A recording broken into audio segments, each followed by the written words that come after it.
ભાગીદારને drugs કેસમાં ફસાવાનું કાવતરું રચના ચિરાગ ગોટી અને તેના ભાઈ પિતા સહિતની ટોળકીના આતંકનો ભોગ બનેલા સામે આવી રહ્યા હોય ત્યારે વેપારીને ધમકાવી માર મારી ખંડણી માંગનારા ટોળકી સામે ચોક બજાર પોલીસ મથકમાં ખંડણીની ફરિયાદ નોંધાઈ છે, તેની તપાસ સુરત એસઓજીએ હાથ ધરી છે। સિંગણપુર પોલીસ મથકમાં પોતાના જ ભાગીદારની કારમાં ડ્રગ્સ મૂકીને તેને ફસાવવાનું કાવતરું ઘડતા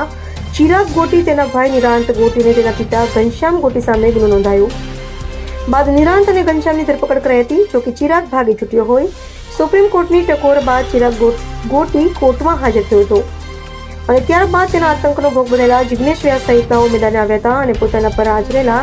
બર્બરતાના વિડીયો સહિત વાયરલ કરતા પોલીસ હરકતમાં આવી હતી। પોતાના કર્મચારીઓ પર પણ માર મારતા વિડીયો ચિરાગ ગોટીએ ઉતાર્યા હોવાનું સામે આવ્યું છે। ત્યારે હાલમાં જિગ્નેશ અને વ્યાસને જમીનનો ધંધો કરવા દેવા માટે ધમકી 50,000ની ખંડણી પડાવ્યા બાદ 2 લાખ દર મહિને આપવા પડશે તેવી ધમકી આપી જિગ્નેશ વ્યાસને માર માર્યો હોવાનો વિડીયો પણ સામે આવ્યો હતો।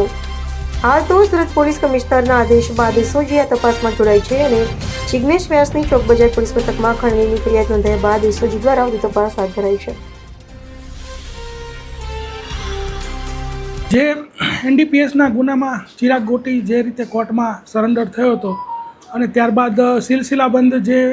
વિડીયોઝ એના સોશિયલ મીડિયામાં કે જે બીજા લોકોને ખરાબ રીતે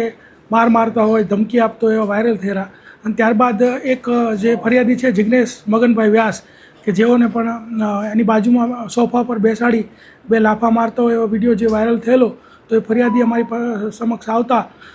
એ ફરિયાદીની જે ફરિયાદ જે છે ગઈકાલે દાખલ કરવામાં આવેલી છે। ફરિયાદની કન્ટેન્ટ એ મુજબ છે કે તારીખ 15/10/2021ના રોજ જ્યારે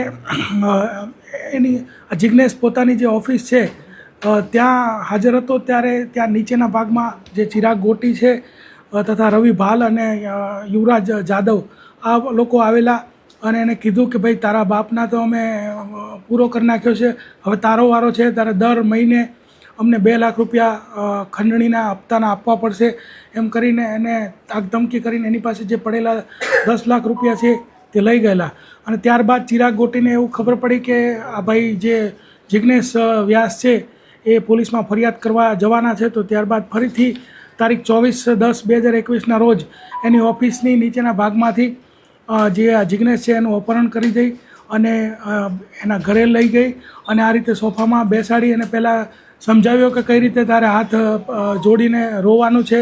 અને સમજાવ્યા બાદ એની બાજુમાં બેસાડી અને 2 લાફા મારી દીધેલા। તો આના વિરુદ્ધમાં 386, 365, 342, 323 એટલે ખંડણી, અપહરણ અને મારામારીનો જે ગુનો છે એ દાખલ થયેલ છે।